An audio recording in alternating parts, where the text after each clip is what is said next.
Hello, everyone. Welcome back to the Art of Being a Woman. I'm your host, Courtney, and today we are discussing the art of taking accountability. I'm honestly very excited to discuss this topic, even though it is a more serious topic. That is because I distinctly remember the moment when I learned the art of taking accountability in my own life, and it was pretty recent. It was 3 years ago when I was in my graduate program and I got into trouble in school. I'm not going to disclose what it is I did, but I remember that I knew it was wrong, even though I felt that the situation was being blown out of proportion. And I had a college advisor at the time. Every student had an advisor assigned to them. She was honestly such a sweet woman. She was a woman that would really listen to you and made sure she understood what type of person you are and where you were coming from before giving you guidance. And I am very lucky that I had her as my advisor because when I got in trouble, first of all, I remember feeling like this is ridiculous. I am in a graduate program and I feel like I'm in high school getting reprimanded for something. That was my first instinct. And then after some time passed, I felt the whole situation was so embarrassing, honestly, and so unnecessary. This advisor was very honest with me, and she said, Courtney, I think you need to work on taking accountability. And when she said that to me, I got so offended. I'll be so honest. I thought to myself, I should take accountability? The school should take accountability for the way that they're treating me right now. And granted, based on this story that I just jumped right into at the start of this episode, I was not self-aware at all in this point in my life. I'm sure I was self-aware with other areas of my life, but when it came to taking accountability for the choices that I've made and the actions that I've taken in my life, I was not there yet. And so, because I knew the type of woman she was, and I knew that she really took time to understand my personality, I really heard her out. And I journaled on it at the time because I've always been someone that journaled, even when I wasn't self aware. I would just allow myself to get all my feelings out on paper. And so I remember journaling that day when the advisor told me that I need to work on taking accountability. And I was journaling and I was so heated and riled up. And I was thinking to myself, of course I take accountability. You know what? I'm going to write down a few examples from my own life when I did take accountability. And the sad truth was, I couldn't even think of one example from my own life at that time when I took accountability for my actions and for my choices. And that shocked me. And I realized, wow, this has been a really big blind spot in my own life. It definitely bruised my ego, and I had to realize that I have been doing something wrong, which is not taking responsibility for how I contribute to situations and to other people. But once I accepted it, and once I decided I don't want to be someone that doesn't take accountability, life just got much, much better. And I became more open to feedback from other people. Obviously, you have to be discerning on who you take feedback from, but still, it always can show you different sides of yourself, even if it is someone that you might not take advice from. So, based on this experience that I went through in college, I decided to create a post on this on my Instagram account, She is Artfully Woman. And that is where I post a lot of the topics that we discuss here on the podcast in a written format. So if you haven't checked me out there yet, I would love for you to join me. And without further ado, let's get into the steps. We have 5 steps. This one clearly needed 5. We have step 1, recognize your role in every situation. Step 2, forgive yourself for past choices. Step 3, take action to make things right. Step 4, commit to consistency through actions. Step 5, choose to lead by example. Before we get into the 5 steps, I want to say that I did not expect this post to do as well as it did.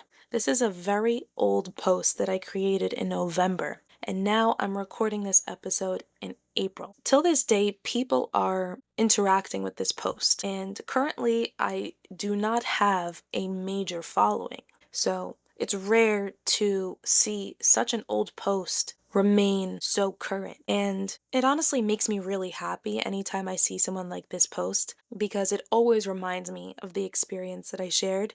But it also shows me that there's so many people in this world that truly take accountability for themselves. And they crave accountability. I believe the more that each one of us begins to take accountability in our life, the more loving this world will become. I feel like there are many disagreements and many clashes of personalities nowadays that just happen because people don't take responsibility for who they are and the things that they say and the things that they do. And I believe that this can really bridge that gap. Let's get into step one. We have recognize your role in every situation.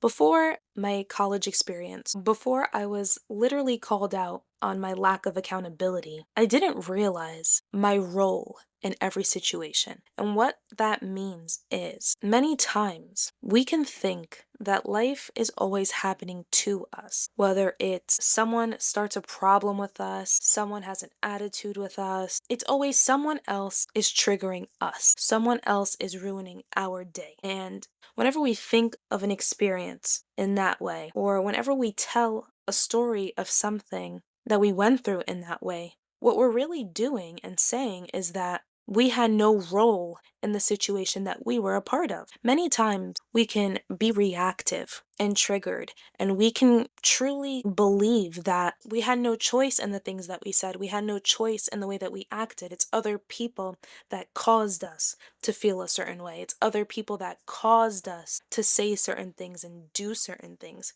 But that is completely false. And it takes away all our power as an individual. Nobody can force us to feel anything we don't want to feel. Someone can say something that triggers a feeling within us, but it's our choice whether or not we want to remain in that feeling. And same thing goes with the words that we say. Someone can say something triggering, and we can decide how we're going to respond to that person, and we can decide if we're going to respond at all. Just because someone is talking to us doesn't mean we have to talk back. And even more so, if someone does something to us physically, that doesn't mean that we need to do something physically back. There's that old saying, an eye for an eye. That is not true. Just because something was done to us doesn't mean we reactively have to do the same thing in return. That's a lack of self control. It doesn't mean that we're standing up for ourselves. It means that we have a hard time sitting with ourselves when we're experiencing discomfort, and so we quickly react to escape that feeling. When we shift from being someone that is always pointing fingers at others, and we start looking within and we focus on the way that we act in situations, not how other people act, we start to reclaim a sense of control. We are only in control of the things that we do and the things that we say and the way that we feel and the way that we think. We cannot control other people. And by recognizing our part in any situation, we allow ourselves to make choices that better serve us and leave us feeling good about ourselves and who we are. And we move out of being reactive people that are just responding automatically to being conscious creators of our lives. Step two. Forgive yourself for your past choices. Now, I personally believe one of the hardest things with taking accountability is having to sit with the fact that the way that we handled things in the past were not ideal, and they are not how we would want to handle them in the present moment and going forward in the future. Sometimes when we do reflect on our past and we don't like certain things that we see and we have a hard time accepting the things that we've said and done, the worst thing we can do is to blame ourselves because we cannot change our past. So blaming ourselves not only does absolutely nothing for the past, it also makes it harder for us in the present moment to move on. In order for us to not feel like our past was a burden or guilt or shame around our past, we have to, one, accept it, and two, give ourselves grace. Nobody on this planet is perfect. Nobody on this planet has a perfect past. And so making ourselves feel bad for moments when we didn't know better is truly a punishment that we don't deserve. Now, think about the people in our lives. When people do something to us that hurts our feelings, but we love them, don't we forgive them? Or do we remind them of the ways that they've messed up? We don't. At least I hope we don't. And if we do, know that it's linked. If you have a hard time letting go of grudges against people, I guarantee that you have a hard time forgiving yourself for the things that you've done in your past. And so this is a very, very crucial step when it comes to taking accountability. Sit with the parts of your past that make you uncomfortable, that make you feel ashamed and guilt, and really get to the root of why you think you need to feel that way. I bet you the way that you have decided to tell yourself that past experience is altered. It's altered by your emotions, it's altered by the story that has just been repeating on a loop. Question that story, because there's three sides to every story. There's our side, there's the other person's side, and then there's the truth. Our past exists as a teacher. We cannot go and live our life without making mistakes. We will never grow. We will never become better people. And so allow your past to be your guide and allow it to show you where you want to change and where you want to improve and where you want to return to. Perhaps there were things from your past that you enjoyed that you let go of because life became more difficult and you lost yourself a little bit along the way. Return to those parts. Step 3, take action to make things right.